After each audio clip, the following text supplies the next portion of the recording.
Bismillahirrahmanirrahim. Assalamualaikum warahmatullahi wabarakatuh.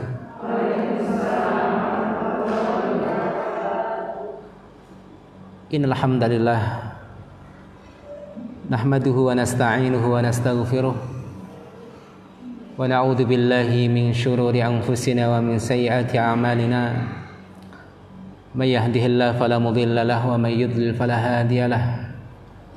Asyhadu an la ilaha illallah wahdahu la syarika lah wa asyhadu anna Muhammadan abduhu wa rasuluh la nabiyya wa la rasula ba'dah.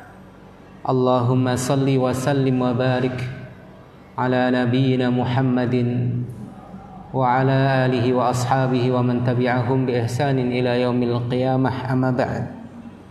Ibu-ibu, para ummahat, para akhwat, jamaah sekalian yang mudah-mudahan senantiasa dirahmati Allah Subhanahu wa ta'ala. Marilah pada kesempatan siang hari ini kita kembali memanjatkan puja dan puji syukur kita kehadirat Allah Subhanahu wa ta'ala yang sampai saat ini masih memberikan kepada kita semuanya kenikmatan-kenikmatan yang tidak terhitung jumlahnya. Nikmat berupa kesempatan dan juga kesehatan. Alhamdulillah, dua nikmat yang kita miliki sampai hari ini, ibu-ibu. Tentunya dua nikmat ini adalah nikmat yang sangat besar karena berperan di dalam membantu kita untuk bertakwa kepada Allah Subhanahu wa ta'ala dengan sebaik-baiknya. Tapi tentunya tidak semuanya bisa manfaatkan dua nikmat ini. Sampai kemudian Rasulullah SAW menyampaikan nikmatani maghbunun fihi katsirun minan nas. Ada dua nikmat yang mana banyak manusia tertipu dengannya. As-sihah wal farag, nikmat berupa kesehatan dan juga kesehatan. As-sihah, kesehatan, dan juga nikmat kesempatan. Karena ketika kedua nikmat tersebut ataupun salah satu dari dua nikmat tersebut hilang dari kita, maka sulit rasanya kita mampu menghadirkan ketaatan kepada Allah dengan sebaik-baiknya. Para ummahat, ibu-ibu yang dirahmati Allah Subhanahu wa ta'ala, dan juga kita bersyukur pada Allah atas nikmatul Islam wal iman. Allah memberikan kepada kita semuanya nikmat berupa Islam dan iman. Oleh karena itu marilah kita senantiasa bersemangat dan bersemangat lagi untuk melaksanakan ketaatan dan kebaikan. Semangat dalam melaksanakan kebaikan dan ketaatan selalu, dan menanamkan niat kebaikan. Jadi melaksanakan dengan fisik kita dan selalu menanamkan niat kebaikan. Karena sungguh niat kebaikan itu sangat berperan sekali, ibu-ibu, dalam kita meraih kedudukan yang tinggi di sisi Allah Subhanahu wa ta'ala. Sampai seorang muslim ketika masuk surga, Allah berikan balasan yang sempurna, yaitu masuk surga abadul abad. Masuk surga kekal di dalamnya. Padahal kita mengetahui, ibu-ibu sekalian, bahwasanya kita memiliki umur yang terbatas. Otomatis ketaatan kita kepada Allah Subhanahu wa ta'ala adalah ketaatan yang terbatas. Rasulullah sallallahu alaihi wasallam menyampaikan, a'maru ummati ma baina sittin wa sab'in. Umur umatku, kata Rasulullah, antara 60 sampai 70 tahun. Ini adalah rata-rata umur yang dimiliki oleh umat Rasulullah sallallahu alaihi wasallam. Orang beribadah pada Allah. Tetapi kenapa ketika seorang mukmin masuk surga mendapatkan surga yang kekal selamanya? Jawabannya adalah karena niat. Karena seorang mukmin adalah orang yang berada di antara dua kebaikan. Al-mu'minu baina hasanatain. Seorang mukmin di antara dua kebaikan. Apa itu, ibu? Hasanatin qad qadhaha wa hasanatin yang tadiruha. Pertama adalah kebaikan yang dia telah lakukan. Kemudian yang kedua adalah kebaikan yang ia tunggu-tunggu untuk dilakukan. Baina hasanatain, seorang mukmin di antara dua kebaikan, hasanatin qad qadhaha wa hasanatin yang tadiruha. Satu kebaikan yang telah dia lakukan, kemudian berikutnya adalah masa menunggu untuk melakukan kebaikan tersebut. Ibu-ibu melaksanakan salat subuh, satu kebaikan sudah dilakukan. Kemudian menunggu masa waktu salat duhur, menunggunya itu bernilaikan ibadah. Sudah salat duhur, satu kebaikan dilakukan. Menunggu waktu salat asar.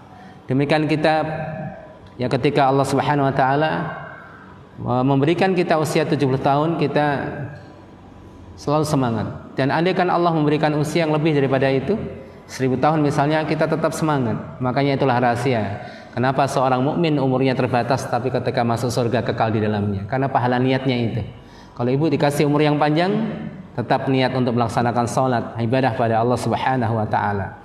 Sebagaimana orang-orang kafir, mereka bermaksiat pada Allah dalam usia yang terbatas, tetapi ketika masuk neraka mereka kekal di dalamnya. Kenapa? Karena niat mereka buruk. Ketika Allah berikan umur mereka lebih panjang dari usia mereka, diberikan usia mungkin 1000 tahun, tetap mereka akan bermaksiat kepada Allah Subhanahu wa taala. Maka penting sekali ibu-ibu menanamkan niat yang lurus, senantiasa bersemangat ya, supaya kita mendapatkan ridha Allah, mendapatkan kedudukan yang tinggi di sisi Allah Subhanahu wa taala. Karena kewajiban kita banyak, sedangkan umur kita terbatas, kemampuan kita terbatas, maka kita penuhi ya kewajiban-kewajiban tersebut minimal dengan niat-niat yang salehah. Barakallahu fikum para ummahat yang dirahmati Allah Subhanahu wa taala. Sebelum kita lanjutkan, marilah kita menghaturkan salawat dan salam kita kepada junjungan kita yaitu Nabi besar Muhammad sallallahu alaihi wasallam, kepada keluarga, kepada para sahabat dan seluruh pengikutnya hingga hari kemudian.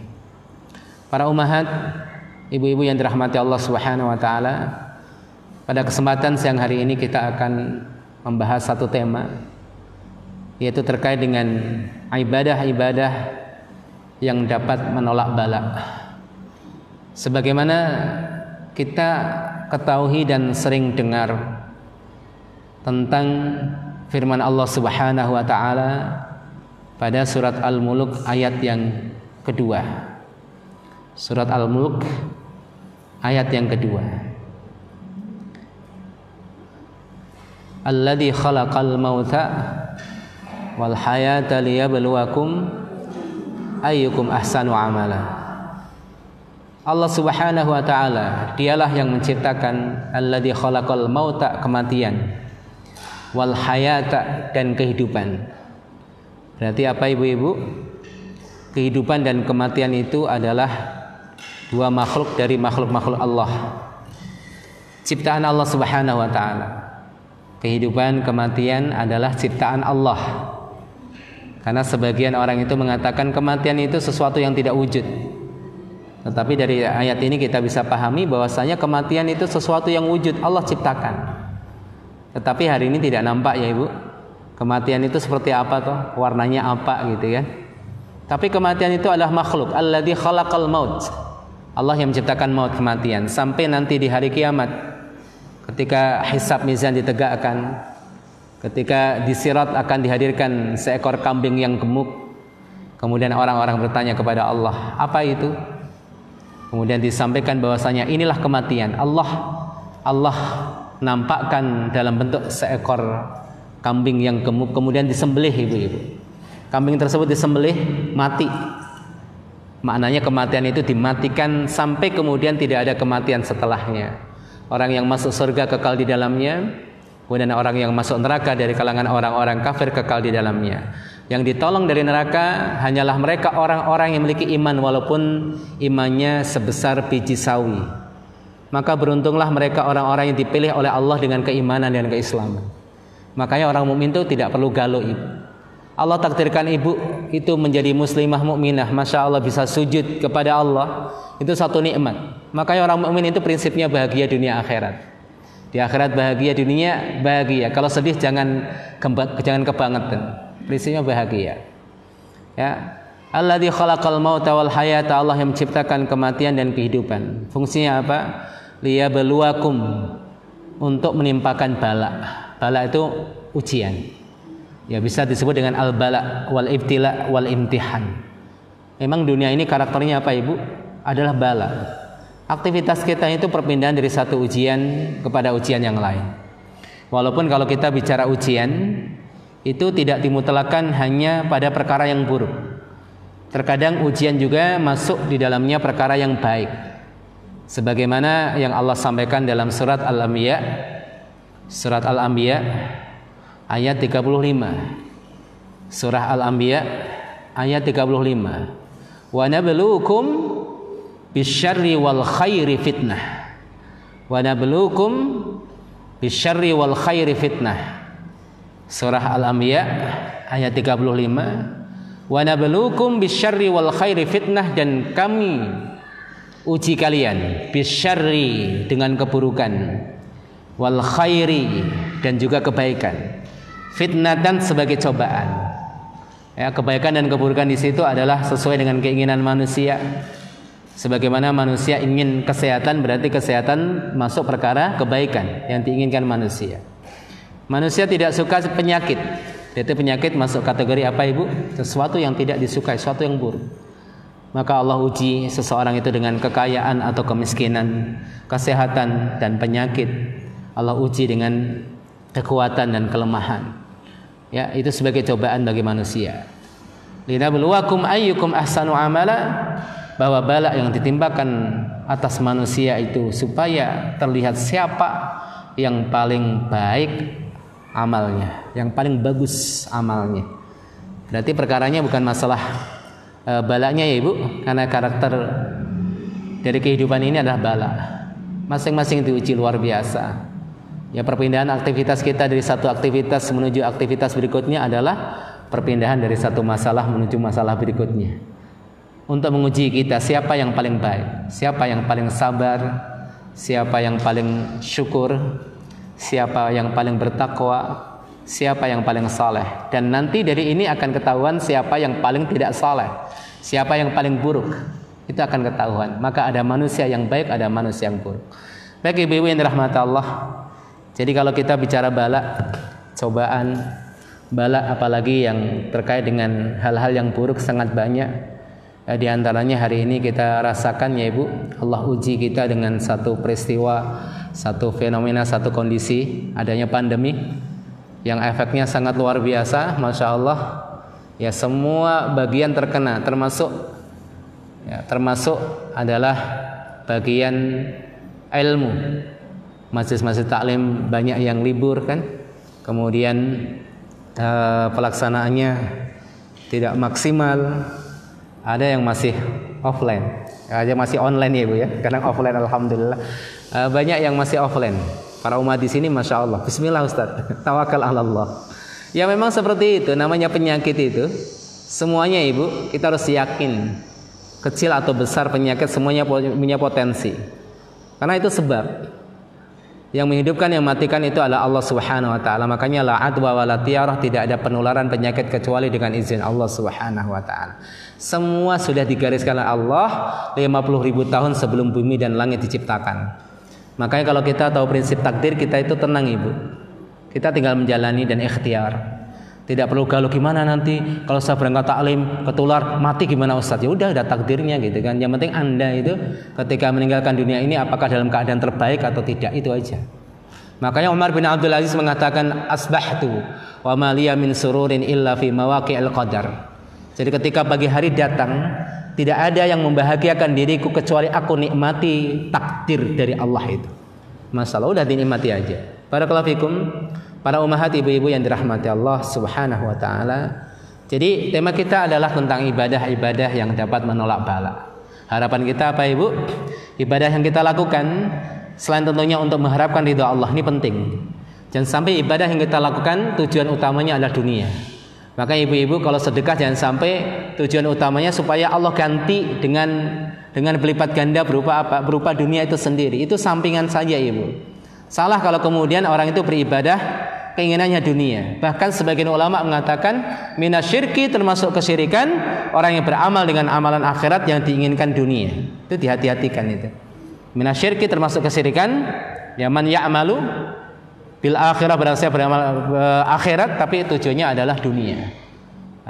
Jadi ini termasuk hal yang dihati-hati oleh para ulama. Makanya tema kita hari ini ibadah-ibadah yang dapat menolak bala, tapi ini bukan berarti kemudian kita lupa akan niat kita utama dalam beribadah, yaitu mencari ridha Allah Subhanahu wa taala.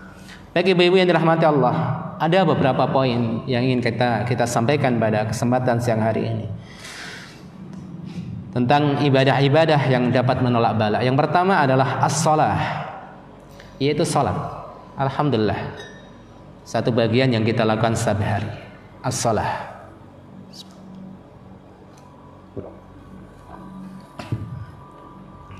Di sana ada salat khusus yang mana salah satu faedahnya dapat menolak keburukan. Sebagaimana disebutkan dalam sebuah hadis yang disebutkan oleh Al-Imam Az-Zahabi. Hadis ini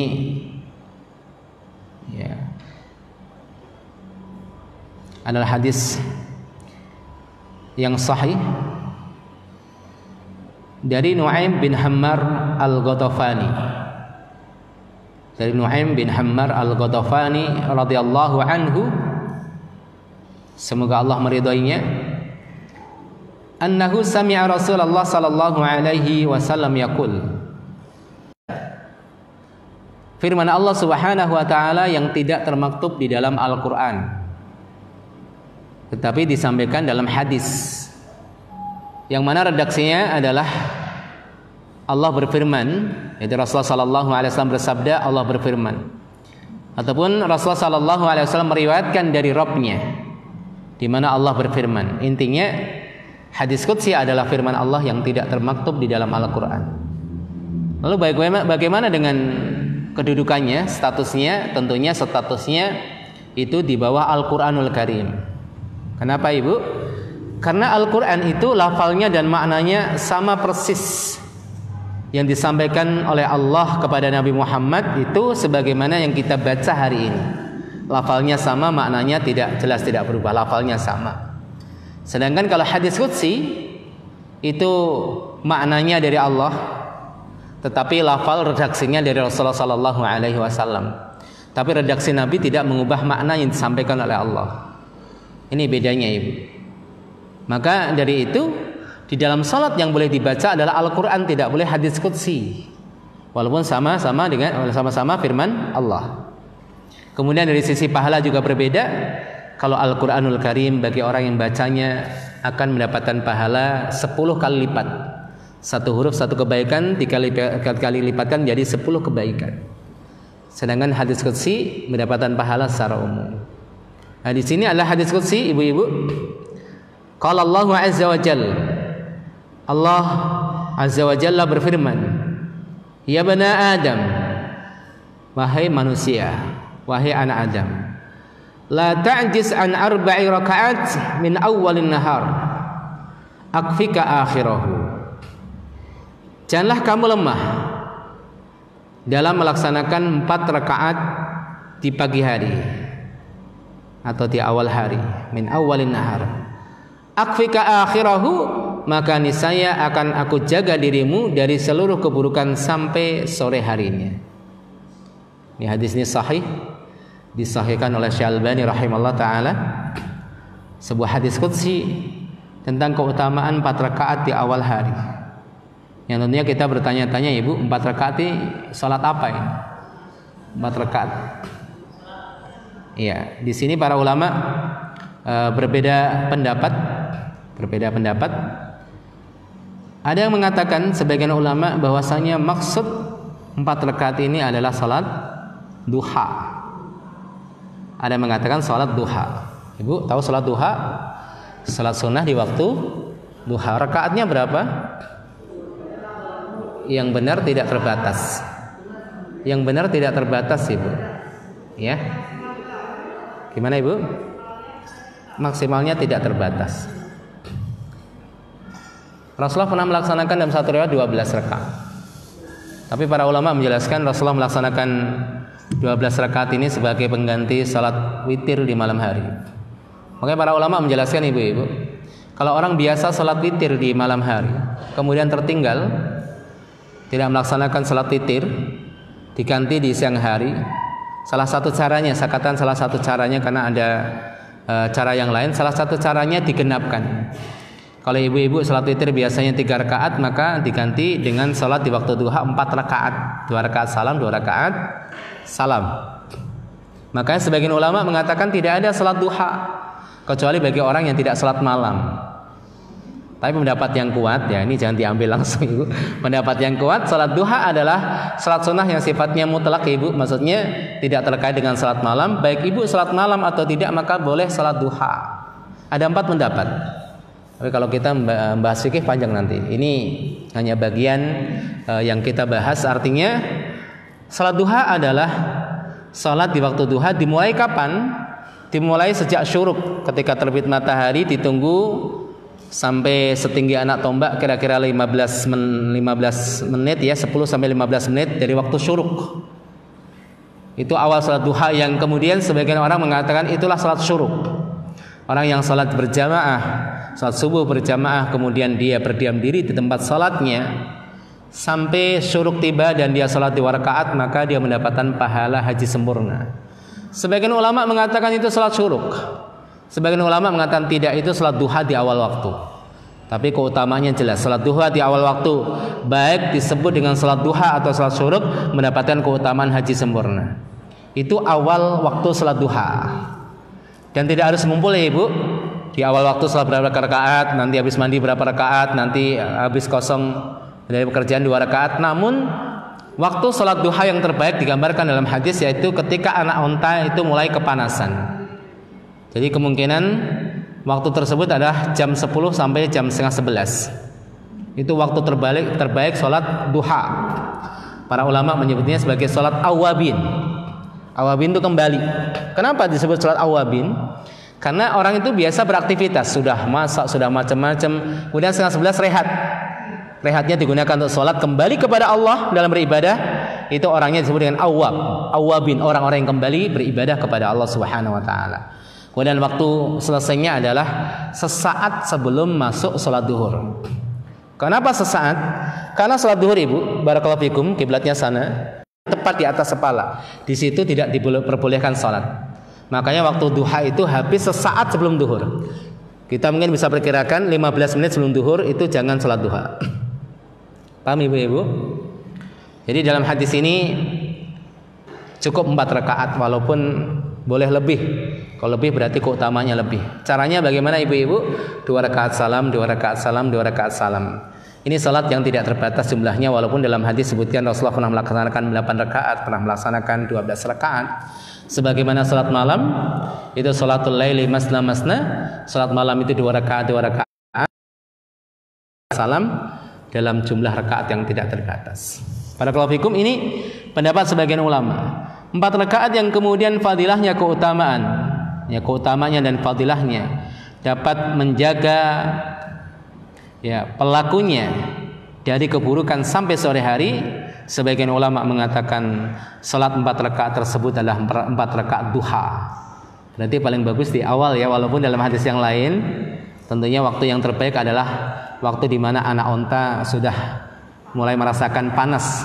Jadi biasanya mengangkat kakinya, satu panas diangkat lagi gitu bergantian karena sudah merasakan panasnya pasir. Perkiraan jamnya 10 atau setengah 11. Itu ternyata waktu terbaik sholat duha. Ya, barakallahu fikum.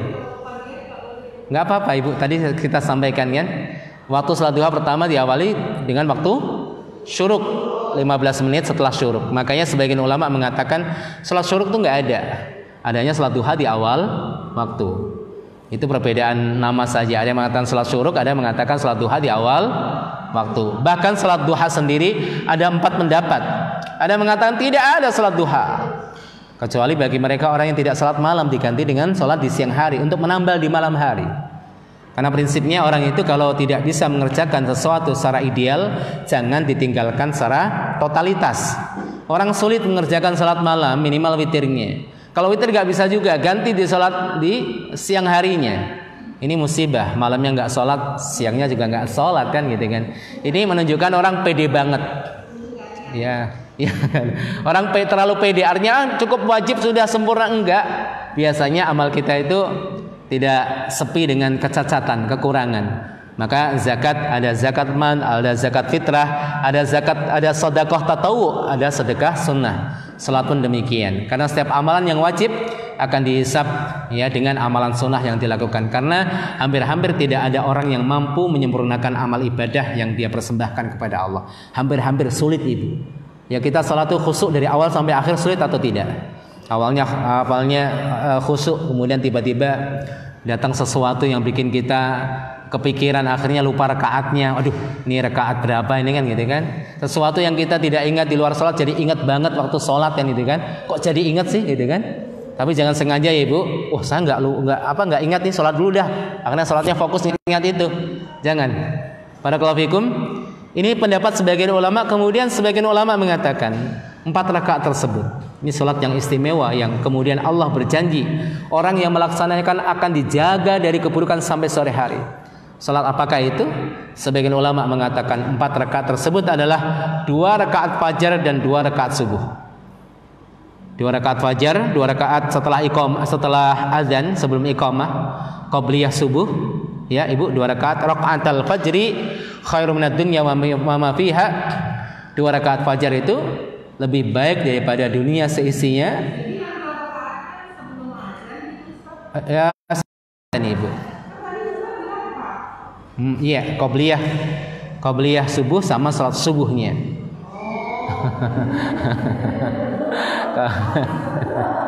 Ya, nggak apa-apa.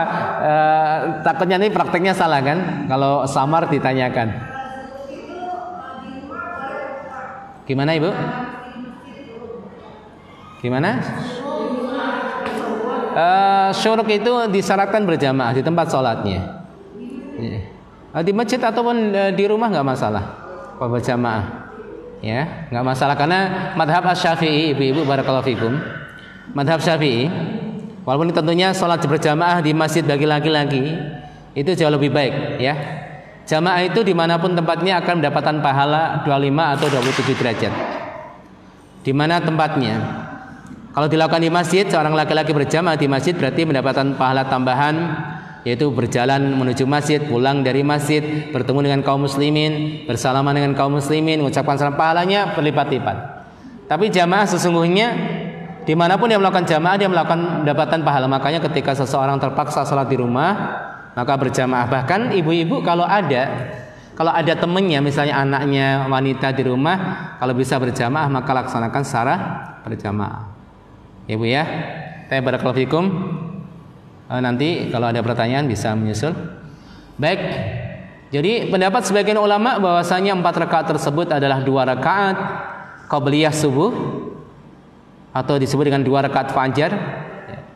Kemudian 2 rakaat salat subuh itu sendiri. Berarti 2 dan 2 4 ya Ibu ya. Qabliyah subuh 2 rakaat salat subuh itu sendiri. Ini pendapat sebagian para ulama, diantaranya Al-Imam Ibnu Taimiyah dan juga muridnya Al-Imam Ibnu Qayyim Al-Jauziyah. Ibu-ibu, para ummahat yang dirahmati Allah Subhanahu wa taala. Jadi inilah salat ya, baik salat secara umum ataupun salat-salat tertentu tentunya. Salah satu hikmahnya adalah menolak bala itu sendiri. Karenanya Rasulullah SAW ketika merasakan sesuatu itu berat, terhimpit satu masalah, ya satu muskilah, Rasulullah SAW sering melaksanakan salat. Ambil air wudu kemudian salat. Karena Rasulullah SAW idza hazamahu amrun salat. Bahwasanya Rasulullah SAW ketika terhimpit suatu masalah beliau melaksanakan salat. Ya, ini rahasia daripada salat. Masyaallah, maka kita jangan mencukupkan dengan salat yang wajib saja Ibu. Ada salat-salat sunnah baik muqayyadah ataupun mutlaqah. Salat sunnah muqayyadah, salat sunnah yang ada sebab musababnya. Salat sunnah rawatib, salat sunnah yang mengiringi salat wajib, dan salat sunnah yang lain. Salat sunnah yang sifatnya mutlaqah, ini mungkin jarang dilakukan. Ibu-ibu barakallahu fikum. Salat sunnah mutlaqah itu salat sunnah yang tidak terkait dengan sebab apapun kecuali hanya waktu saja. Karena waktu yang kita miliki ini boleh digunakan untuk sholat sebanyak-banyaknya 2 rakaat salam, 2 rakaat salam, kecuali waktu-waktu yang memang dilarang untuk sholat. Waktu yang dilarang untuk sholat adalah ba'da asar sampai maghrib, ba'da subuh sampai syuruk. Itu waktu-waktu yang terlarang. Tapi di luar itu boleh melaksanakan sholat. Sholat apa? Sholat sunnah mutlak. Maka sholat sunnah ini Masya Allah luar biasa. Dan sholat ini adalah bagian amal orang-orang saleh, baik pada zaman Nabi, umat-umat Nabi, dan zaman sebelum Nabi kita Muhammad SAW. Ada seorang ahli ibadah, ahli sholat, namanya adalah Juraij. Kisah yang sering ibu dengar, Juraij, seorang laki-laki Bani Israel, orang yang selalu beribadah ya di tempat ibadahnya, ahli sholat. Tentunya sholat juga merupakan ibadah yang disyariatkan kepada umat-umat sebelum Nabi kita Muhammad SAW. Cuma tentunya tata caranya berbeda.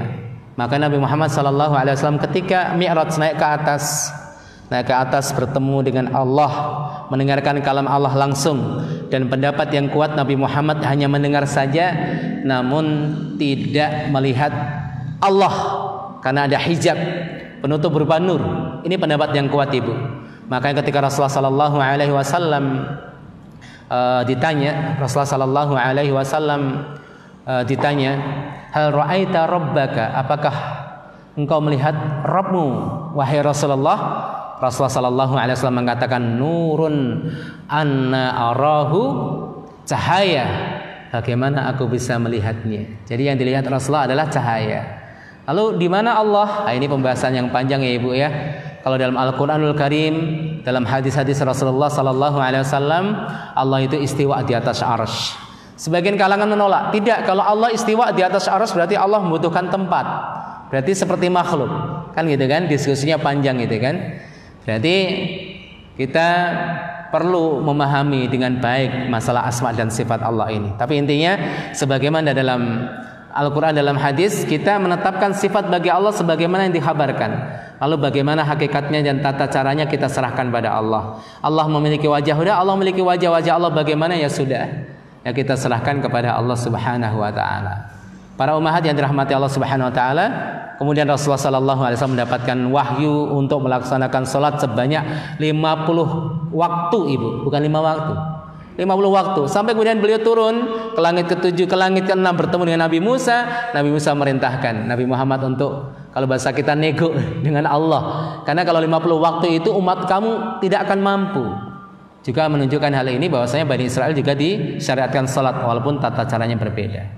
Makanya Juraij seorang ahli ibadah pada waktu itu, ahli salat. Ketika beribadah datang seorang wanita yang menggoda dia. Digoda Juraij. Ya tawarkan dirinya kepada Juraij. Juraij akhirnya sibuk dengan zikirnya, sibuk dengan ibadahnya. Dicuekin wanita tersebut. Akhirnya sakit hati. Wanita yang cantik sudah menawarkan dirinya, kemudian dicuekin. Akhirnya dia pergi mencari laki-laki lain. Akhirnya ketemu dengan seorang penggembala kambing. Ya, jadilah penggembala kambing gitu kan. Dari perbuatan nisa keduanya, akhirnya wanita tersebut hamil. Dan ketika melahirkan seorang anak, ramai orang-orang. Ini anak siapa? Ini anak siapa? Perempuan itu mengatakan Juraij. Oh, marah sekali orang-orang kampung. Ya, kalau melihat orang alim melakukan kesalahan itu kan gitu. Itu Masya Allah. Ini orang alim, ahli ibadah ternyata seperti ini, bejat orangnya. Langsung diserbu itu, tempat ibadahnya dihancurkan. Juraij dipukuli. Sampai dia mengatakan, ya di mana bayi itu? Oh, di sana. Oke. Ketika didatangkan pada bayi tersebut, Juraij minta waktu, kemudian dia berwudu dan sholat. Setelah melaksanakan sholat, dia dekati bayi tersebut dan dia pegang perutnya. Kamu anak siapa? Bayi itu dengan izin Allah berbicara, ibu. Aku anaknya si Fulan yang di sana, penggembala kambing itu. Orang-orang baru tahu. Akhirnya Bani Israel menyesal. Ya, kalau begitu kami akan bangunkan rumah ibadah untuk lagi dari perak lah, dari perak kalau kau mau, dari bahan yang bagus. Tapi ditolak oleh Juraij. Jadi saksinya adalah bayi itu sendiri. Makanya dalam sejarah ada beberapa bayi yang bisa bicara dengan izin Allah Subhanahu wa taala. Di antaranya adalah siapa?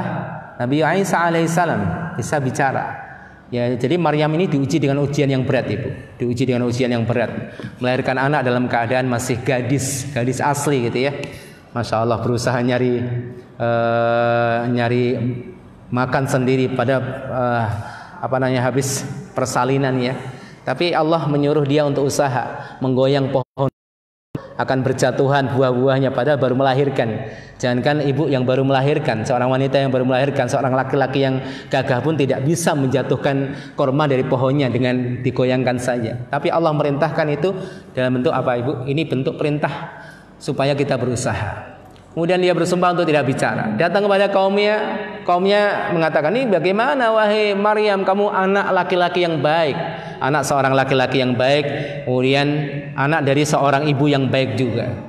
Kemudian Maryam cuma menunjuk kepada anaknya Nabi Isa, dan Nabi Isa berbicara. Ini dua. Yang ketiga adalah seorang anak kecil dari seorang ibu mukminah pada saat kejadian Ashabul Ukhdud. Itu seorang gulam yang tidak bisa dibunuh dengan cara apapun oleh raja kafir pada waktu itu. Cuma satu syarat yang dikasih oleh gulam, kalau kamu memenuhi syaratku, kamu bisa membunuhku. Kumpulkan orang-orang di lapangan semuanya, di tanah lapang dikumpulkan semuanya. Kemudian ambil anak panah, panahlah diriku tepat di pelipisku, di antara dua alis, gitu ya, di antara dua alis. Rob, ya Tuhannya gulam, Bismi Rabbil Gulam, dengan menyebut nama Tuhannya gulam. Akhirnya mati. Orang-orang sadar ternyata yang benar adalah Allah Tuhannya gulam tersebut. Pada beriman semuanya. Rajanya kecolongan. Satu sisi dia menang bisa, tapi satu sisi kalah. Maka ini juga menggambarkan konsep kemenangan kita kaum muslimin. Jadi kalau kita orang Islam kemudian diberikan kekuatan, diberikan kekuasaan, itu bonus ibu. Tapi kemenangan yang hakiki adalah surga Allah Subhanahu wa taala. Makanya dalam Al-Qur'an tipe kemenangan ada dua. Kemenangan yang betul-betul kita itu bisa menegakkan hukum Allah, bisa berkuasa, orang-orang Islam berkuasa menegakkan hukum Allah, berjalan hukum-hukum Allah, itu kemenangan. Tapi terkadang kemenangan dalam bentuk yang lain. Itu pada saat di dunia kita tumbang, tidak bisa mengalahkan musuh kita, tapi kita mendapatkan surga Allah Subhanahu wa taala. Maka nggak ada yang namanya galau tuh, nggak ada. Udah jalani gitu kan, masya Allah. Tapi barakallahu fikum, kemudian ada seorang wanita yang pada waktu itu raja marah, memerintahkan prajuritnya untuk membakar paritnya dipenuhi dengan kayu-kayu yang dibakar. Orang-orang yang beriman dibakar hidup-hidup. Sampai kemudian ada seorang ibu yang membawa bayi. Dia ragu, dia lihat anaknya kasihan, nggak tega, akhirnya anak itu bicara, ya, meneguhkan hati ibunya. Masya Allah, ini bayi satu lagi bisa berbicara dengan izin Allah. Dan satu riwayat lagi ada seorang ya bayi bisa berbicara, dalam sebuah riwayat adalah saksinya Nabi Yusuf alaihi salam. Satu riwayat ibu. Jadi Nabi Yusuf ketika dirayu oleh seorang wanita, yaitu majikannya, itu semua ditutup ibu. Jendela, pintu ditutup. Kemudian datanglah suaminya. Ketika dibuka pintu, Nabi Yusuf lari buka pintu, suami wanita itu sudah ada di depan pintu. Kemudian wanita itu cepat sekali mengadu, wahai suamiku, apa yang kira-kira engkau lakukan terhadap laki-laki yang rayu aku? Wah, itu bahaya kalau wanita sudah buat makar ibu. Ya, mengerikan itu kan. Makanya dalam Al-Qur'an itu disebutkan inna kaidakunna azim, sungguh yang makar kalian para wanita itu besar. Sedangkan di ayat yang lain disebutkan inna kaidasyaitani kana dha'ifa, sedangkan makar setan itu lemah. Kuatan ibu-ibu itu makarnya itu, setan pun kalah gitu. Dalam Al-Qur'an seperti itu. Inna kaidakunna azim, sungguh yang makar kalian itu besar. Sedangkan dalam ayat yang lain inna kaidasyaitani kana dha'ifa, makar setan itu lemah. Kalah itu setan itu, masya Allah. Ya. Ibu yang dirahmati Allah, kemudian bersaksilah, wasyahidah syahid, bersaksi. Selain bukti yang jelas, pakaian Nabi saksi itu bersaksi ibu, dengan suatu bukti yang jelas. Wasyahidah syahid, bersaksi saksi itu. Lalu siapa saksi itu? Ada yang mengatakan seorang anak kecil bayi yang belum bisa berbicara. Dia berbicara, wahai laki-laki, wahai fulan, lihatlah Yusuf ini kalau pakainya tersobek ya, sobek koyak dari arah belakang seperti ini, kalau dari arah depan seperti ini. Masya Allah. Tapi barakallahu fikum ibu-ibu yang dirahmati Allah. Jurej, seorang ahli ibadah, ahli salat, Allah Subhanahu wa taala selamatkan dari keburukan yang akan menimpa dirinya. Makanya ibu-ibu barakallahu fikum, ini kita bisa praktekkan sesungguhnya. Ketika kita terhimpit satu masalah apapun itu, misalnya kita harus membayar hutang pada waktunya, ternyata belum ada yang untuk bisa membayarkan, belum bisa untuk membayar karena belum ada yang bisa untuk dibayarkan, maka kita sholat. Ketika kita misalnya diuji Allah dengan sakit, ya kita sholat, tidak mampu berdiri ya dengan duduk. Ya, ketika ada satu hal yang sangat menghimpit dalam kehidupan kita, salah satunya adalah sholat yang bisa kita laksanakan. Penuh keyakinan ya Ibu, yakin bahwasanya sholat adalah bagian amalan yang dapat menolak bala. Kemudian barakallahu fikum ibu-ibu yang dirahmati Allah Subhanahu wa taala, yang selanjutnya yang kedua adalah banyak bersalawat kepada Nabi kita Muhammad sallallahu alaihi wasallam.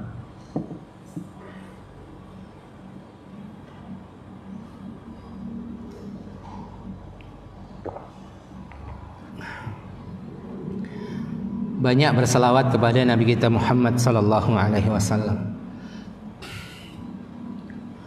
Bersalawat kepada Nabi Muhammad sallallahu alaihi wasallam. Jadi bersalawat di sini perlu kita pahami maknanya Ibu.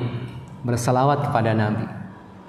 Artinya kita mendoakan Nabi, meminta kepada Allah supaya Allah melimpahkan salawatnya kepada Nabi-Nya.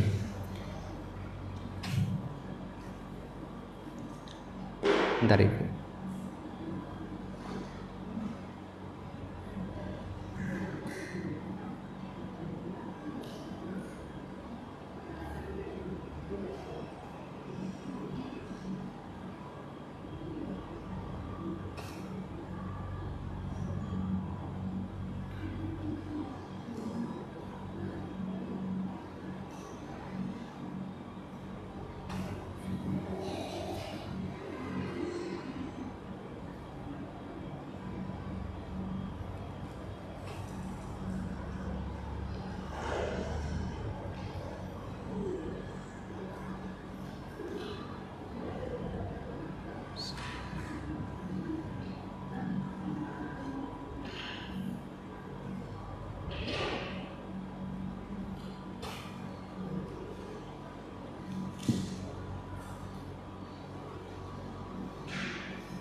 Baik ibu-ibu yang dirahmati Allah, jadi salawat itu ada yang dari Allah, ada yang dari malaikat. Salawat Allah, innallaha wa malaikatahu yusholluna 'alan nabi, Allah dan malaikatnya bersalawat kepada Nabi. Salawat dari Allah, ada yang mengatakan makna salawat dari Allah adalah rahmatnya. Ada yang mengatakan makna salawat dari Allah adalah rahmatnya. Tetapi yang kuat Ibu, pendapat yang kuat, salawat dari Allah kepada hambanya adalah as-sana' indal mala'il a'la. As-sana' indal mala'il a'la maksudnya adalah pujian Allah di sisi para malaikat. Jadi kalau Allah berselawat pada Nabi Allah itu memuji nabinya di sisi para malaikat. Kalau Allah itu berselawat pada kita Ibu, misalnya Allah berselawat pada kita, maksudnya adalah Allah memuji, menyebut nama kita di sisi para malaikat. Ini yang disebutkan oleh Abul Aliyah, seorang tabi'in. Ini makna yang benar. Jadi gini Ibu, kita sering mendengar ungkapan para ustadz, sesungguhnya ya, ataupun mari kita mengaturkan salawat dan salam kepada Nabi, pada keluarganya, kepada sahabatnya dan kepada umatnya. Berarti salawat juga tersampaikan kepada kita sebagai umat Nabi. Makanya kalau kita mendapatkan salawat dari Allah, maknanya apa Ibu? Allah memuji kita. Berarti alangkah mulianya kita kalau mendapatkan salawat dari Allah. Padahal kalau kita bicara tentang keutamaan salawat, ada sebuah hadis yang mengatakan, di mana Rasulullah SAW menyampaikan, barang siapa yang berselawat kepadaku 1 kali, maka Allah akan membalasnya dengan selawat 10 kali untuknya. Jadi nama kita disebut oleh Allah, dipuji nama kita di sisi para malaikat. Sedangkan kita, nama kita dipuji oleh orang, sesama manusia, yang orang itu adalah orang yang mulia. Apalagi di sebuah majelis, di sebuah pertemuan, nama kita disebut ya oleh orang yang terhormat, hati kita senang itu. Apalagi yang menyebut adalah Rabb kita, Rabbul Alamin. Oleh karena itu ada seorang ulama yaitu Ibnu Athaillah. Ibnu Athaillah itu pernah mengatakan dalam kitabnya man fatahu kasratus siyami wal qiyami falyashghil nafsahu bis salati ala Rasulillah sallallahu alaihi wasallam. Beliau pernah mengatakan tentang masalah salawat ini, barang siapa yang luput darinya dalam melaksanakan banyak saum dan banyak qiyamul lail, maka hendaklah dia menyibukkan dirinya untuk banyak salawat kepada Nabi kita Muhammad sallallahu alaihi wasallam. Fa innaka law fa'alta fi umrika kullat ta'at, karena sesungguhnya andaikan kamu melaksanakan ketaatan itu sepanjang hidupmu, karena sesungguhnya andaikan kamu melaksanakan ketaatan sepanjang hidupmu, summa sallallahu alaika salatan wahidah rajahatil kasalatul wahidah ala kulli ma amilta fi umrika. Lalu kemudian Allah bersalawat untuk kamu satu kali saja, maka sungguh salawat Allah satu kali untuk kamu itu lebih utama dibandingkan ketaatan kamu sepanjang hidupmu. Ini kata beliau. Li'annaka tusalli ala qadri wus'ika wa subhanahu wa ta'ala yusalli ala qadri rububiyyatihi. Karena sesungguhnya kamu laksanakan ketaatan dengan kesempatan yang kamu miliki, sedangkan Allah bersalawat padamu dengan keagungannya. Ini menunjukkan bahwasanya kalau Allah betul-betul membalas kebaikan berupa bersalawat sekali saja dalam hidup kita, maka itu jauh lebih baik daripada seluruh ketaatan kita. Padahal dalam sebuah hadis disebutkan orang yang bersalawat pada Nabi, Allah akan membalas salawat padanya sebanyak 10 kali. Makanya salawat ini masalah ibu. Jadi bisa salawat ini adalah bisa salawat yang sifatnya muqayyad. Maksudnya ketika disebut nama Nabi kita Muhammad, kita bersalawat kepada beliau. Allahumma salli ala Muhammad atau sallallahu alaihi wasallam, berselawat. Bahkan Rasulullah sallallahu alaihi wasallam sampai pernah mengatakan al-bakhilu, orang yang bakhil, orang yang pelit adalah man dzukirtu indahu wa lam yusalli alayya, orang yang disebut namaku di sisinya sedangkan dia tidak mau berselawat kepadaku. Ya, sehingga sebagian ulama mengatakan salawat hukumnya wajib walaupun sekali seumur hidup. Ada yang mengatakan sunnah. Lebih tekankan kesunahannya ketika disebut Nabi kita Muhammad sallallahu alaihi wasallam. Ada salawat yang sifatnya adalah mutlak, tidak harus menunggu nama Nabi kita disebutkan, diperbanyak di setiap waktu, khususnya di hari Jumat. Allahumma salli ala Muhammad, Allahumma salli ala Sayyidina Muhammad, boleh disebutkan di hari Jumat sebanyak mungkin. Ya, apalagi dengan jumlah 40 sekian. Ibu coba ya, mengucapkan zikir-zikir tertentu ya, sebagai zikir harian kita. Misalnya ibu istighfar sehari jangan kurang dari 1000 kali. Itu kalau saya hitung waktunya mungkin 10 menit sampai 12 menit. Itu bisa istighfar 1000 kali. Astagfirullah, astagfirullah, astagfirullah. Kemudian tambah selawat 1000 kali. Kalau ibu praktekkan nanti akan ada keajaiban yang luar biasa, insya Allah. Luar biasa ya. Itu namanya zikir yang sifatnya mutlak, tidak terbatas pada jumlah tertentu. Kenapa kita mengatakan 1000 di situ? Itu hanya untuk latihan. Ibu mungkin bisa lebih daripada itu. Ya, ada target nanti sehingga ketika kita zikir tanpa hitungan, itu kita nggak capek, Ibu. Kalau orang tidak melatih, itu baru istighfar 50 kali sudah lalai dengan yang lain. Tapi kalau orang terbiasa fokus dengan zikir, maka dia tidak akan lalai. Mengucapkan istighfar setengah jam pun dia masih fokus istighfar. Astagfirullah. Maka sebagian orang menggunakan perantara tasbih. Para ulama mengatakan seperti Ibnu Taimiyah, tidak bid'ah, ini hanya wasilah saja, tasbih. Walaupun menggunakan zikir pada saat dengan tangan itu bagus. Ya, dengan tangan sebagaimana dilakukan oleh Nabi. Dengan tasbih para ulama mengatakan tidak, itu tidak bid'ah. Ibnu Taimiyah mengatakan tidak bid'ah, itu wasilah. Bahkan sebagian orang menggunakan tasbih itu bukan hitungan, tapi dengan gerakan jari ini lisannya ngikuti zikir. Paham Ibu?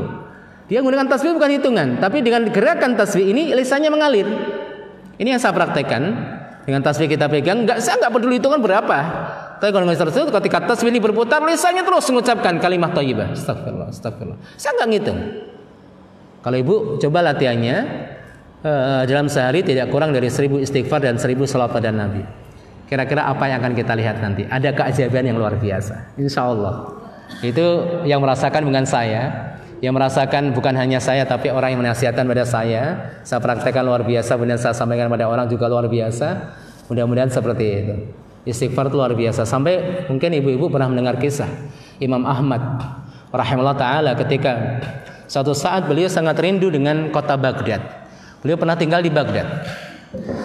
Ya, kemudian satu saat sangat rindu sekali, padahal tidak ada hajat, tidak ada kebutuhan untuk pergi ke kota Baghdad. Tidak ada hajat, tidak ada kebutuhan. Untuk apa ke sana? Tapi rasa hatinya sangat kuat untuk pergi ke sana.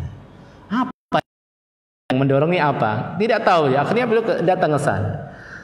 Ketika selesai salat Isya di sebuah masjid, beliau ingin istirahat di masjid tapi tidak boleh oleh penjaganya, diusir dia, didorong-dorong keluar masjid. Sampai duduk di teras masjid tidak boleh didorong-dorong juga, sampai di jalan didorong-dorong. Orang itu nggak ngerti kalau beliau ada Imam Ahmad. Sampai di seberang masjid itu ada rumah seorang tukang roti yang buat roti. Melihat orang tua didorong-dorong, dipanggil, Pak tua sini Pak. Udah duduk tempat saya ini, kasih makan, kasih ini kan. Sambil buat roti dia. Kemudian Imam Ahmad lihat, ini orang ini ajib. Setiap dia selesai ngobrol sama orang, lisannya langsung dikir. Ngobrol nanya-nanya jawab langsung lisannya langsung ini. Tidak pernah berhenti dia dikir. Ketika selesai ngobrol langsung diselingi dengan dikir. Kemudian ditanya, apa yang kamu lakukan wahai bapak gitu? Dikir apa yang kamu ucapkan? Saya istighfar wahai Pak tua, saya itu istighfar gitu. Dengan istighfar ini luar biasa, tidak ada hajat dalam kehidupan saya kecuali Allah penuhi semuanya. Cuma satu aja. Apa itu? Satu-satu belum Allah kabulkan, satu saja, yaitu saya pengen ketemu Imam Ahmad. Saya pengen ketemu Imam Ahmad, belum Allah kabulkan. Langsung Imam Ahmad itu nangis waktu itu. Ternyata dikir orang ini, istighfarnya orang ini yang maksa hati saya untuk datang ke sini. Luar biasa ya. Hanya kalimat thayyibah, istighfar, salawat pada Nabi itu kita lazimi, coba kita lazimi, kita menjadi ahli wadkurullah dzikran katsira. Perintahnya dalam ayat, dzikirlah kepada Allah dengan dzikir yang sangat banyak. Kalau dzikir kita hanya terbatas pada dzikir muqayyad, ba'da salat itu sedikit masih. Tasbih 33, tahmid 33, takbir 33, itu sedikit. Jumlahnya banyak ketika kita ikuti dzikir yang sifatnya mutlak. Ibu jalan dzikir, makanya dzikir itu ada 3 tingkatan. Dzikir yang paling afdal adalah dzikir lisan dengan qalbi. Ketika ibu berucap dengan ucapan dzikir, hatinya ngikut. Istighfar ya Allah, mohon ampun ya Allah, hatinya sadar dengan ucapannya. Kemudian tingkatan yang kedua adalah dzikir hati. Lisannya tidak mengucap tapi hatinya ingat. Ini tingkatan orang yang luar biasa juga ibu. Jadi tidak ada sesuatu yang dia lihat kecuali apa yang dia lihat itu mengingatkan dirinya akan Allah. Luar biasa itu. Ya, sampai lihat gelas, ya Allah, air ini ciptaan Allah, masya Allah. Semua yang dilihat itu membawa kepada dzikrullah. Itu masya Allah. Maka orang seperti ini tidak pernah tenggelam dengan dunia. Sampai ketika dia melihat anaknya, masya Allah, ya anaknya gagah, anaknya cantik, salehah, ya hafal Quran, langsung ingat pada Allah, Allah yang berikan. Ya, melihat suaminya, ya Allah, suami yang baik, alhamdulillah, langsung ingat Allah. Jadi tidak pernah tenggelam dengan dunia. Ini yang kedua ini, masya Allah. Yang ketiga yang paling rendah, minimal yang ini ibu ya, dzikir lisan namun hatinya tidak ikut. Namun lisannya sibuk, nggak pernah lisan kotor, sibuk dengan dzikir. Jalan ya, dia mengucapkan astagfirullah. Tapi lisannya mengucap terus, walaupun hatinya kadang tidak sadar lisannya mengucapkan istighfar. Itu orang yang sudah basah lisannya dengan dzikir kepada Allah. Itu dzikir yang paling rendah tingkatannya. Minimal seperti ini, ibu. Ya, kapan bisanya? Kalau dilatih. Itu orang-orang mengucapkan kalimat buruk itu bisa karena dilatih, ibu. Betul, mengucapkan kalimat buruk. Maka kalimat thayyibah ini harus lebih dilatih. Orang yang tidak biasa mengucapkan kalimat buruk itu nggak bisa ibu. Walaupun marah semarah-marahnya, kalau nggak bisa tuh nggak tega ngucapin, nggak tega, nggak kesampaian. Ternyata kalimat buruk juga perlu dilatih, apalagi kalimat thayyibah. Nah, di sini ibu, diantara yang utama adalah banyak berselawat pada Nabi, khususnya di hari Jumat. Ya, banyak selawat kita kepada Nabi. Tentunya orang yang tidak biasa ziarah ke makam Nabi diganti dengan salawat kepadanya. Salawat itu disampaikan kepada Nabi. Misalnya salah satu ummahat di sini, siapa namanya, ibu siapa, Ibu Fatimah atau Ibu Khadijah, bersalawat pada Nabi, sampaikan pada Nabi, akan sampaikan oleh Allah, wahai Nabi, umatmu namanya fulan, berada di fulan, salawat pada kamu. Apa enggak bangga nama kita disebut, disampaikan pada Nabi? Salawat kita sampai. Apa enggak malu kemudian ketika di padang mahsyar, ketika dikumpulkan manusia masing-masing berada di belakang nabinya, sedangkan kita sedikit selawat pada nabi kita. Langkah bangganya kalau kita itu apa? Nama kita itu masya Allah disebutkan sebagai orang yang banyak berselawat pada nabinya. Dan ini bukti cinta. Salah satu ya, tidak bukti mutlak. Salah satu ibu. Kalau orang nyebut namanya, sering nyebut namanya, betul ibu. Kalau orang udah seneng tuh kemana aja diceritain gitu. Seperti itu biasanya, apalagi laki-laki kan gitu kan. Suka seseorang, itu satu kampung tahu semuanya itu. Ya. Tahu semuanya. Ya, pengen orang tahu kalau kita suka sama orang itu. Maka cinta kepada Nabi itu bukan cinta yang biasa, sampai pernah kalau ini kita kisahkan. Para sahabat sendiri mereka kan bertingkat-tingkat ya. Ada yang betul-betul soleh sekali, orang alim, kalau Nabi ceramah ya mereka dengarkan, ini ada yang orang Arab Badui yang ketemu Nabi sekali 2 kali. Tapi mereka biasanya berani nanya. Makanya para sahabat Abu Bakar, Umar tuh nggak banyak nanya, segan pada Nabi. Kalau datang Badui seneng, wah ini nanya ini gitu kan. Ya walaupun kadang-kadang nanya nggak sopan, angkat suara gitu. Maka sampai turun ayat la tarfa'u aswatakum fawqa sautin nabi, jangan angkat suara kalian melebihi suara Nabi, nggak sopan. Ini biasa orang Badui teriak gitu kan. Maka pernah suatu saat Nabi Muhammad SAW itu menyampaikan tentang hari kiamat. Kejadian hari kiamat luar biasa, sampai sahabat pada nangis gitu. Ada orang Arab Badui mikir, ini hari kiamat ceritaan kapan tuh hari kiamat tuh, mikir dia. Ini luar biasa kejadiannya, tapi kapan gitu kan? Dia mikir. Sahabat yang lain udah pada nangis-nangis, dia mikir pakai logikanya. Ini cerita dasar tapi kapan gitu kan? Akhirnya dia tanya, "Ya Rasulullah." Orang pada khusuk-khusuk dengarkan tentang cerita hari kiamat, dia nanya, "Ya Rasulullah, mata sa'ah. Hari kiamat tuh janjane kapan gitu loh gitu. Tadi Anda tuh cerita panjang tentang hari kiamat tuh janjane kapan gitu." Para sahabat, nanya kayak gini gitu kan. Enggak sopan bener nih orang gitu kan. Orang lagi khusuk malah nanya, "Kapan hari kiamat itu?" Ya wajar Ibu. Ketika ada Ustaz cerita, ini. Akhirnya Ibu nanya, "Itu kejadian di mana Ustaz?" Wajar enggak? Kapan kejadiannya kan gitu kan? Sama orang Arab Badui tadi. Mata sah. Kapan janjinya hari kiamat itu ya Rasul? Kemudian Rasul pinter juga jawabnya. Rasul mengatakan, "Kamu tanya kapan hari kiamat, emang kamu sudah siap-siap?" Gitu kan? Yang kamu siapkan apa? Orang Arab Badui itu mengatakan, "Ma'adatu bi kasratis sholati walas siyami." Aku tidak menyiapkan untuk hari kiamat dengan banyak sholat, banyak puasa, ya biasa saja gitu. Walakini uhibbuka ya Rasulullah, akan tapi aku cinta banget sama engkau ya Rasulullah. Kemudian jawaban Rasul ini yang menjadikan para sahabat yang lain sangat senang sekali. Yang awalnya memandang kurang sopan terhadap Arab Badui ini, akhirnya sangat senang dengan Arab Badui tersebut. Rasulullah mengatakan, "Al-mar'u ma'aman ahabbah." Dalam riwayat yang lain, "Anta ma'aman ahbabta." Seseorang itu akan bersama nanti di surga bersama orang yang dicintainya. Kamu akan bersama dengan orang yang kamu cintai. Para sahabat senang. Yang penting cinta Nabi aja, itu udah beres. Itu hadis yang sangat luar biasa, sebab musababnya seorang Arab Badui. Jadi salawat di sini adalah salah satu tanda kita cinta pada Nabi kita Muhammad sallallahu alaihi wasallam. Para ummahat, ibu-ibu yang dirahmati Allah Subhanahu wa taala. Jadi kita berlatih untuk banyak bersalawat kepada Nabi kita Muhammad sallallahu alaihi wasallam. Mudah-mudahan kita termasuk orang-orang atau masuk golongan orang-orang yang mencintai beliau. Ya, karena mencintai beliau adalah keutamaan yang sangat luar biasa. Orang itu akan bersama dengan orang yang dia cintai. Kemudian barakallahu fikum ibu-ibu yang dirahmati Allah Subhanahu wa taala. Yang berikutnya adalah birrul walidain.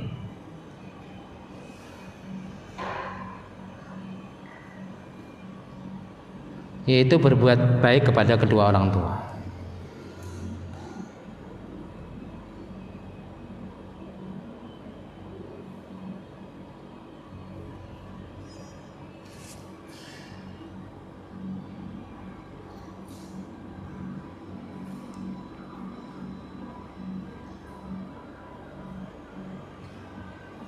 Birrul walidain, berbakti kepada kedua orang tua.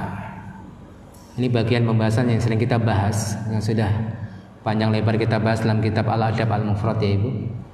Bisa diulang lagi hadis-hadisnya, bisa diulang lagi hadis-hadisnya bagaimana kedudukan orang tua itu, Masya Allah.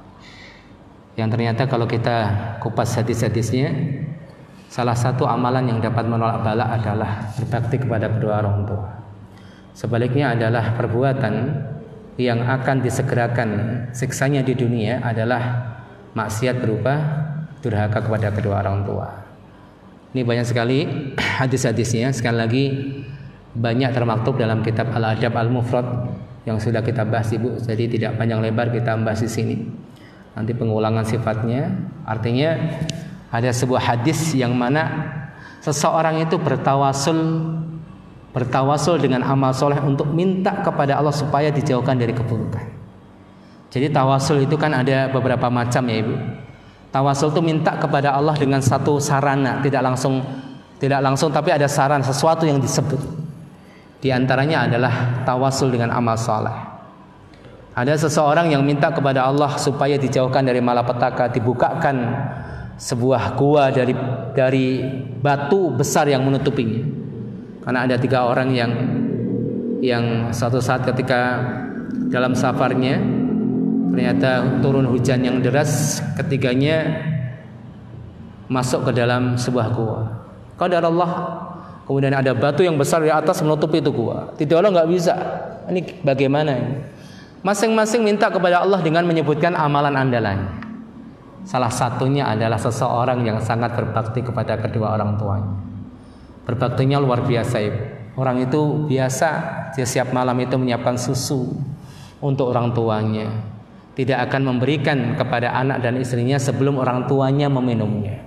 Saking taatnya laki-laki tersebut kepada kedua orang tuanya. Hingga suatu saat ketika dia menyiapkan susunya dan memasuki kamar orang tuanya, didapati kedua orang tuanya sudah tidur dan tidak berani membangunkannya. Sambil memegang bejana yang ada susunya itu, dia tunggu ayah ibunya sampai bangun. Sedangkan anaknya merengek-rengek untuk minta susu. Ya, tapi dia tidak berikan sampai dia memberikan susu itu kepada kedua orang tuanya. Sampai kemudian bangun dan diberikan susu itu kepada kedua orang tuanya. Dia minta kepada Allah, ya Allah, andaikan amalku ini adalah karenamu, untuk mencari ridhamu, maka bukakanlah pintu ini, bukakanlah gua ini dari batu yang besar itu. Dibuka oleh Allah Subhanahu wa taala. Jadi ini satu bagian Ibu. Misalnya kita memiliki amal-amal soleh berupa kebaikan kita kepada kedua orang tua, bisa kita gunakan tawasul untuk minta kepada Allah Subhanahu wa taala. Jadi kalau kita membahas tentang hal ini panjang tentunya. Berbuat baik kepada kedua orang tua dalam sebuah riwayat asar para sahabat, banyak mereka mengatakan, sungguh tidak aku ketahui ada amalan salah yang lebih besar pahalanya dari berbuat baik kepada seorang ibu. Kan pernah kita sampaikan juga ya, Ibnu Abbas radhiyallahu anhuma ketika duduk-duduk dengan murid-muridnya, datanglah seorang laki-laki. Dia melapor pada Ibnu Abbas, dulu aku pernah menyampaikan keinginanku kepada seorang wanita, meminang seorang wanita. Aku sangat menyukainya, tetapi dia menolakku. Kemudian tibalah seorang laki-laki, setelah itu ada seorang laki-laki lagi meminang dia. Kemudian dia terima. Saya sangat benci dan sangat cemburu. Ya, sangat cemburu sekali dengan kejadian ini, maka aku bunuh wanita itu. Apakah ada taubat untukku? Kemudian Ibnu Abbas mengatakan, wahai fulan, apakah kamu masih memiliki seorang ibu? Dia mengatakan tidak. Kemudian Ibnu Abbas mengatakan, kalau begitu banyaklah kamu beramal saleh. Lalu ketika laki-laki itu pergi, murid-murid Ibnu Abbas bertanya kepada Ibnu Abbas, wahai Ibnu Abbas, kenapa engkau bertanya kepada dia tentang ibunya? Ibnu Abbas mengatakan, sungguh aku tidak mengetahui amalan yang lebih besar pahalanya dan paling kuat menghapus dosa dibandingkan berbuat baik kepada ibunya. Intinya luar biasa Ibu. Di antara amal ibadah yang menolak bala itu berbuat baik kepada kedua orang tua. Makanya kadang-kadang kalau anaknya lagi rewel, oh masih punya ibu, tolonglah mungkin ibunya lagi hajat atau apa gitu ya. Ditelepon ibu lagi hajat apa atau apa gitu. Mudah-mudahan kesulitan rumah tangga kita itu terurai dengan berbuat baiknya kita kepada kedua orang tua kita yang masih hidup. Kalau salah satu dari keduanya meninggal, masih satu. Kalau sudah tidak ada dua-duanya, berarti cari pintu lain kan gitu Ibu. Berarti tertutup dua pintu ini. Masya Allah. Jadi ini bisa dipraktekkan Ibu. Ketika kita mengalami kesulitan atau apa gitu ya, di keluarga anak kita apa, kita bisa praktek seperti ini. Kita berbuat baik dengan apa yang dibutuhkan oleh keduanya atau salah satu darinya. Mudah-mudahan itu bisa mengurangi ataupun menghilangkan ya bala yang ada pada diri kita ataupun dari keluarga kita. Ya misalnya kita keluarga kita sering sakit-sakitan, coba seperti itu. Mudah-mudahan ini sebagai wasilah untuk mendatangkan kebaikan. Kemudian yang terakhir ibu-ibu, yang keempat adalah sun'ul ma'ruf. Sun'ul ma'ruf di sini berbuat kebaikan.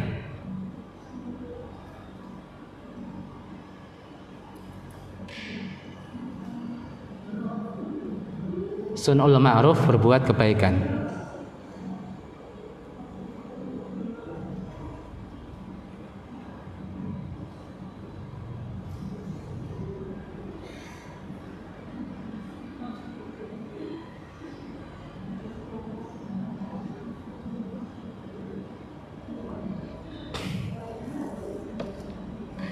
Ada sebuah hadis dari Anas bin Malik radhiyallahu an, dari Nabi kita Muhammad sallallahu alaihi wasallam, beliau bersabda, "Sana'iul ma'rufi," perbuatan-perbuatan yang ma'ruf atau yang baik itu, taqi masari'as su' wal afati wal halakat. Perbuatan yang ma'ruf itu ada beberapa faedah ya Ibu. Di antaranya adalah menjaga seseorang dari mati su'ul khotimah. Berbuat baik termasuk ya sedekah, membantu orang lain, itu bisa menjaga pemilik, menjaga pelakunya, menjaga orang yang melakukan perbuatan tersebut dari mati yang buruk, su'ul khatimah. Wal afati wal halakat, bisa menjaga orang dari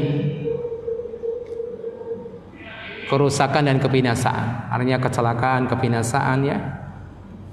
Ini salah satu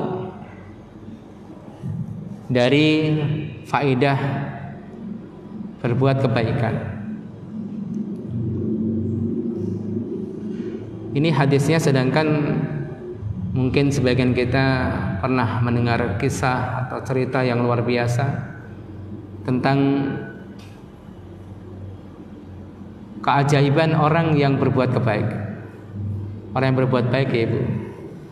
Udah mau jam 3, untuk menutup majelis ini ada kisah yang saya baca, mungkin ibu-ibu pernah baca untuk merefresh saja. Kisah yang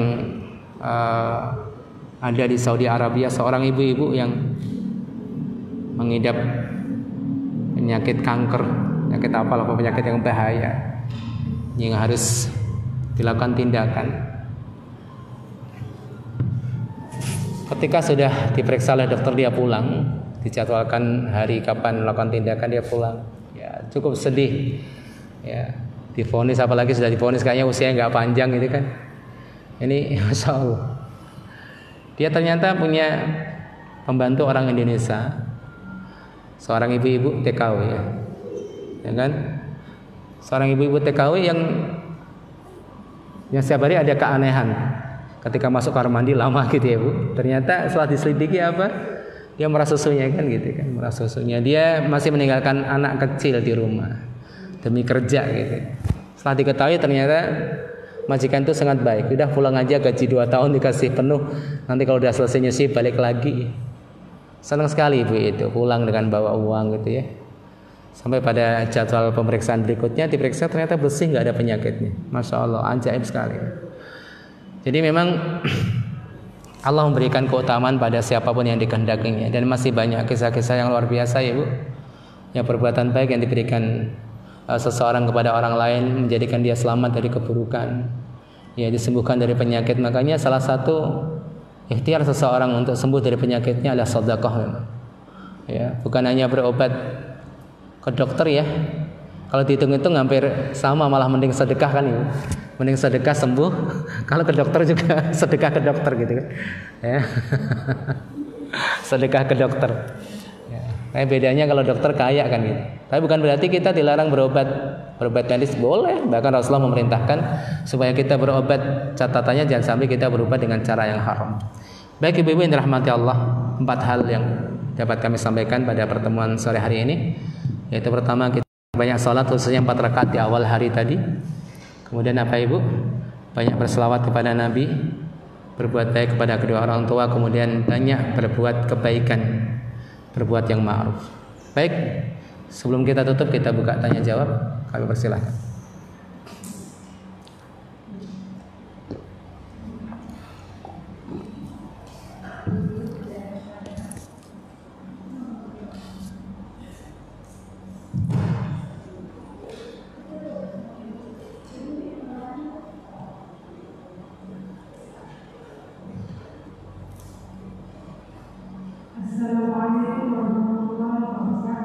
Assalamualaikum warahmatullahi wabarakatuh.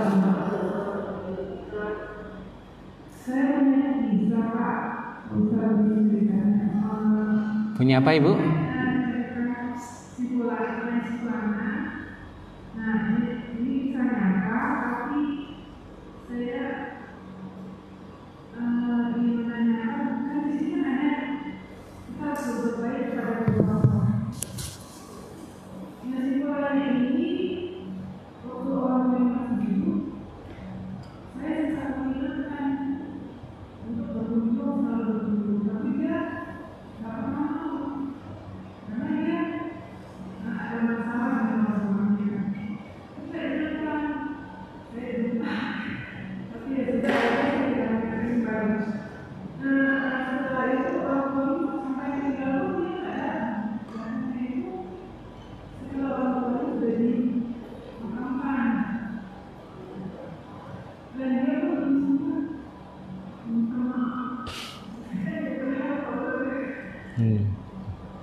Baik.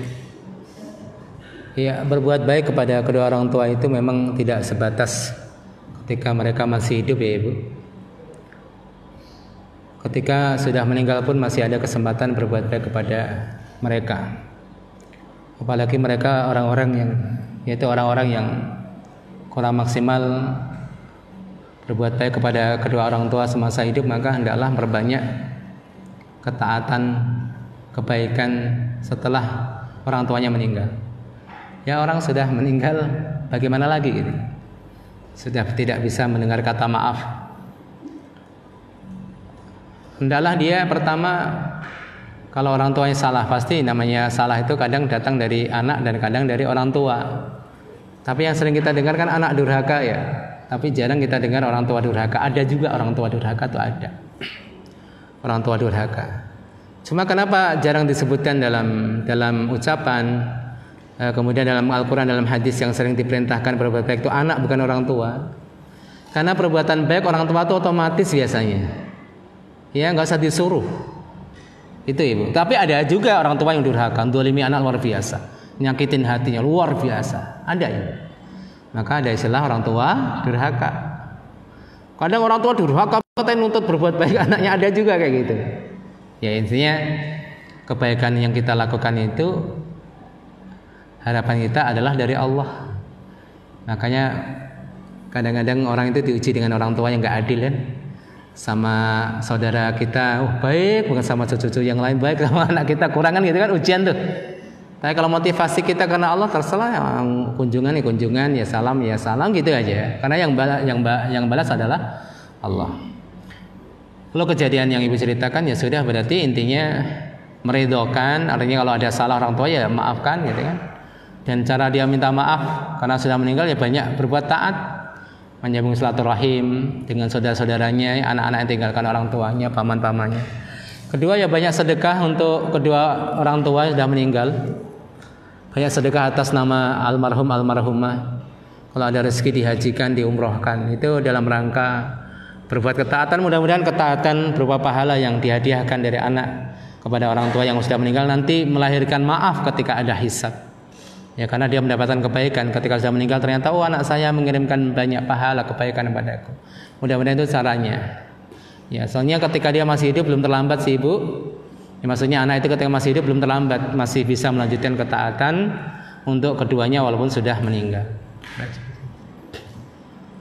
Baik, barakallahu fiik. Ya.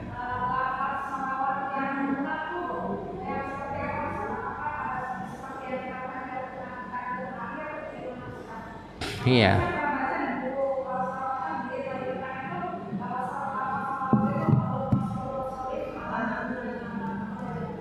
Iya. Salawat di dalam salat itu salawat yang kita baca di dalam salat ya Ibu. Allahumma shalli ala Muhammad wa ala ali Muhammad kama shallaita ala Ibrahim. Itu salawat Ibrahimiyah namanya dalam salat. Kalau di luar salat ada setiap kata yang mengandung salawat adalah salawat. Setiap kata berbentuk ucapan atau syair atau puisi kalau ada salawat di dalamnya itu berdasarkan salawat sebagaimana Ibnu Hajar. Ya, Ibnu Hajar Al-Asqalani. Maka banyak juga para ulama seperti Imam Syafi'i membuat syair-syair yang ada salawat di dalamnya itu ketika ada nilai salawat di dalamnya maka maknanya bersalawat. Ya. Ketika ada nilai salawat di dalamnya maka itu berdasarkan salawat. Jadi kalau di luar salat itu lebih luas. Tapi kalau dalam salat ya salawat Ibrahimiyah Allahumma shalli ala Muhammad wa ala ali Muhammad. Ya walaupun nanti ada khilaf apakah ada sayyidina atau tidak, ada khilaf para ulama. Tapi kalau di luar salat Ibnu Hajar menjelaskan ya salawat itu bebas selama tidak mengandung unsur berlebihan, apalagi kultus yang sampai mendudukan Rasul seperti Allah itu enggak boleh. Makanya ditanyakan kalau salawat ini maknanya bagus ya Ustaz. Oh ya enggak masalah misalnya gitu kan. Tapi setiap syair yang kadang sebagian orang dinyanyikan ya syair itu. Kalau itu mengandung salawat artinya itu salawat. Mengandung kebaikan salawat. Apapun ungkapannya berupa ucapan bebas ataupun syair maksudnya syair dalam bahasa Arab atau bahasa Indonesia itu maknanya bersalawat. Makanya mudah-mudahan Allah berselawat pada nabinya itu sama ucapannya Allahumma shalli ala Muhammad. Iya. Kalau di luar salat seperti itu. Kalau di dalam salat itu selawat Ibrahimiyah. Makanya kan redaksi hadisnya kan gini. Ya Rasulullah, engkau telah ajarkan kami bagaimana kami menguluk salam kepadamu. Tapi bagaimana kami berselawat padamu? Maksudnya ini adalah minta diajari selawat di dalam salat. Hadisnya seperti itu. Kalau kita kan ya diajari salam itu Assalamu alayka ayyuhan nabi wa rahmatullahi wa barakatuh. Assalamu alayna. Itu salam itu. Kalau salam di biasa udah Assalamualaikum. Ketemu orang kan? Masa sahabat nggak ngerti salam? Makanya redaksi hadisnya seperti itu Ibu. Makanya kadang-kadang orang sholawat di luar sholat itu bid'ah, adanya sholat Ibrahim hadisnya itu. Padahal redaksi hadisnya nggak seperti itu maksudnya. Redaksi hadis itu berbicara tentang bagaimana saya bisa bersalawat padamu di dalam sholat sebagaimana engkau telah ajarkan salam pada kami. Seperti itu Ibu. Ya. Jadi salawat di dalam sholat sama di luar sholat itu ada bedanya. Kalau dalam sholat gak usah ngarang-ngarang lah. Namanya sholat ibadah mahdhah jelas. Bahkan para ulama sampai khilaf, bolehkah kita menambahkan sayyidina? Ya kan? Tapi kalau di luar sholat boleh. Misal kita Allahumma sholli ala sayyidina Muhammad. Mudah-mudahan Allah memberikan salawat, melimpahkan salat dan salamnya kepada sayyidina Muhammad. Boleh di luar sholat. Tapi kalau dalam sholat para ulama berbeda pendapat karena memang itu sesuatu yang sakral banget. Jangan ditambah, jangan ini kan. Nah sebagian ulama mengatakan boleh, ada sebagian ulama yang mengatakan jangan, makruh. Ya, Ibnu Hajar mengatakan menambah sayyidina di lafal adzan dan sholat makruh. Asyhadu anna sayyidana Muhammadar Rasulullah kan enggak kita dengar kan Ibu. Ternyata pembahasan sayyidina itu pernah dibahas juga. Apa hukumnya baca sayyidina di dalam sholat dan dalam adzan? Sebagian ulama mengatakan makruh.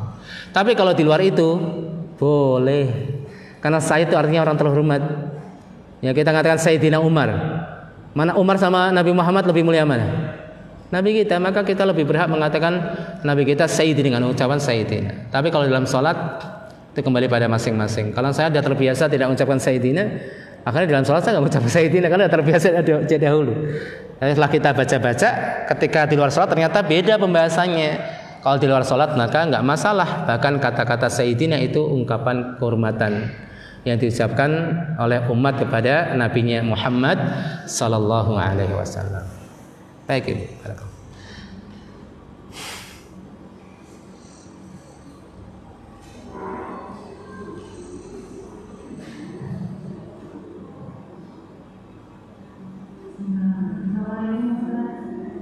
Assalamualaikum warahmatullahi.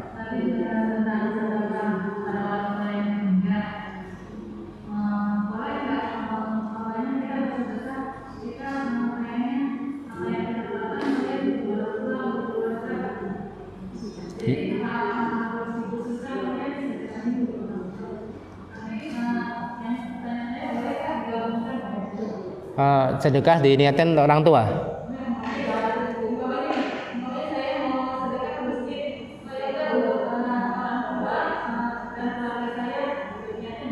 Boleh. Diniatkan untuk keluarga, untuk ini boleh. Diniatkan pahala bahkan untuk orang hidup pun boleh kok Ibu. Iya, boleh.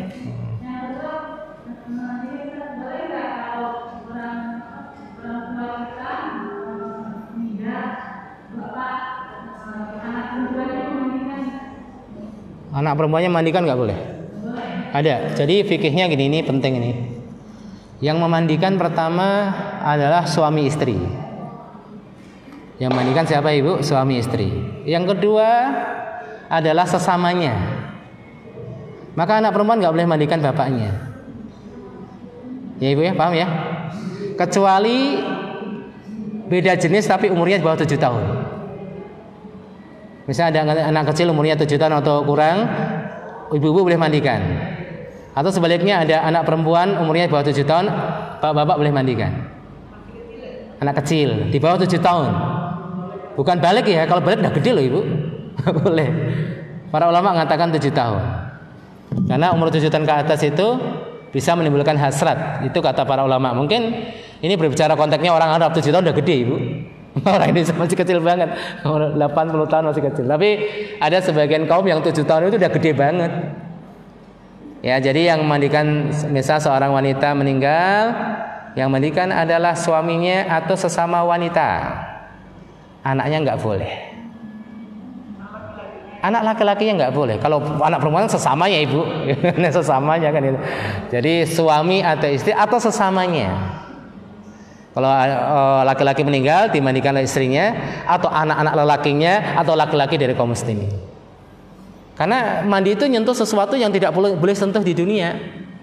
Walaupun anak laki-laki kita nggak boleh nyentuh bagian tertentu Ibu, walaupun anak laki-laki Ibu gitu, maka ketika mandi nggak boleh. Ya, paham ya Ibu ya? Ya. Ada lagi? Silahkan.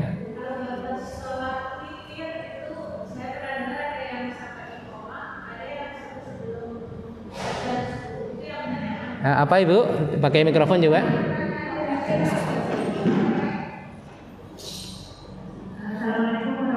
Waalaikumsalam. Oh ya. Batas akhir salat witir masuknya waktu subuh. Sebelum adzan subuh. Jadi ada masuk waktu subuh. Jadi misalnya masuk waktu subuh 4:30. Tukang adzannya terlambat 5 menit, maka standarnya waktu masuknya itu. Ya Ibu ya, kan sekarang ada jadwal tuh. Maka 4:30 itu batas terakhir. Jadi kalau belum masuk, masih ada waktu. Sampai bahkan gini Ibu, kalau Ibu takbirnya itu masih di waktu, belum masuk waktu subuh, ternyata di tengah salat subuh, lanjutkan nggak apa-apa. Yang penting awal takbirnya itu masih ada waktu sebelum subuh. Jadi awal waktunya ada setelah pelaksanaan salat isya. Bukan waktu isya, tapi pelaksanaan waktu isya. Kenapa? Karena terkadang musafir itu jamak takdim. Dia melaksanakan salat maghrib langsung dilanjut salat isya, musafir kan? Maka dia mungkin salat witir di awal waktu boleh, walaupun belum masuk waktu salat isya. Bagi musafir, makanya nggak boleh di witir dulu baru isya, nggak ada. Jadi waktu salat witir adalah setelah pelaksanaan salat isya. Kenapa tidak waktu isya? Karena ada sebagian orang salat sebelum waktu isya. Siapa mereka? Musafir. Witir bisa di awal waktu, di tengah waktu, di akhir waktu. Gitu Ibu. Kalau seandainya ada yang habis sholat isya, dia boleh witir. Gimana Ibu? Habis sholat isya? Langsung witir, boleh Ibu. Hah? Enggak niat? Enggak dengar satu-satu coba gimana? selesai sholat isya, langsung witir, boleh nggak? Ya boleh. Hah? Enggak disyaratkan, ba'diyah enggak wajib. Enggak apa-apa. Ba'diyah enggak wajib, Ibu.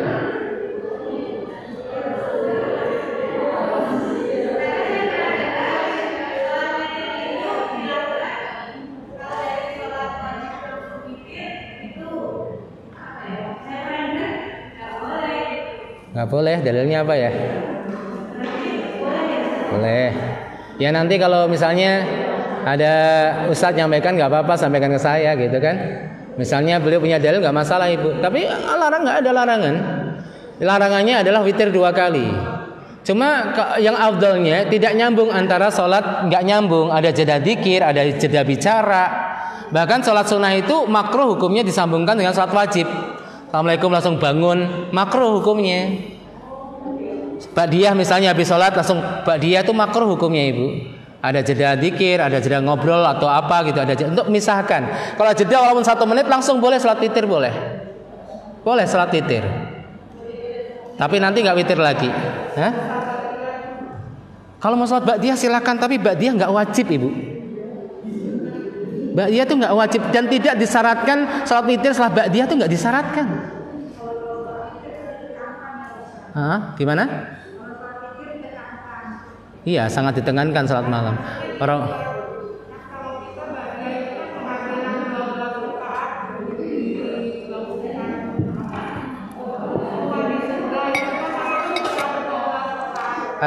Ibu yang dimaksudkan keutamaannya atau boleh dan tidaknya?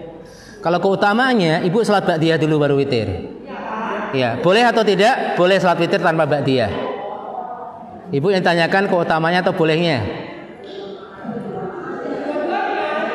Kalau Ibu tanya keutamaannya, ba'diyah dulu baru witir. Tapi kalau bolehnya, witir langsung boleh. Dan Ibu nggak witir pun boleh. Nggak witir pun boleh. Karena witir nggak wajib. Tapi keutamaannya ba'diyah dulu baru salat. Keutamaan lagi jangan witir. Tahajud witirnya di akhir.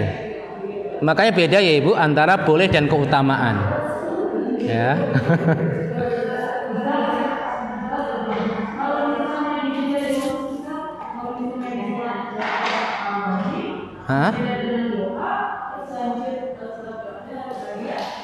Habis salat wajib doa langsung ba'diyah. Iya itu apa namanya Ibu? Iya ada jedanya, boleh. Iya ada jeda. Iya doa dulu baru ya. Atau jedanya istighfar 3 kali itu juga dianggap jeda ya.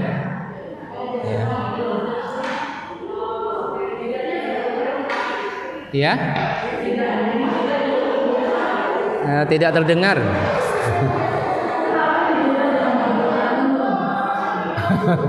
Mohon maaf Ibu, tidak terdengar.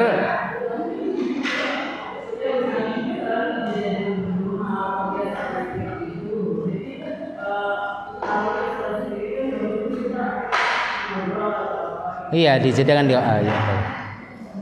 Ya. Boleh. Jadi jedanya sesaat, tidak harus jedanya lama Ibu. Assalamualaikum, astagfirullah. Kemudian sholat dan afdalnya di antara bentuk jeda adalah sholat di tempat yang berbeda. Ya, itu juga gimana Ibu? Iya, jadi jeda itu tidak harus lama, bisa ucapan istighfar 3 kali. Kemudian untuk menunjukkan berbeda antara sholat wajib dan sunnah, salah satunya pindah tempat gitu. Insyaallah. Ya cukup. Ya sudah jamnya ya. Kita tutup dengan kita serahkan pada Ibu pembawa acara. Dari saya cukup. Assalamualaikum warahmatullahi wabarakatuh.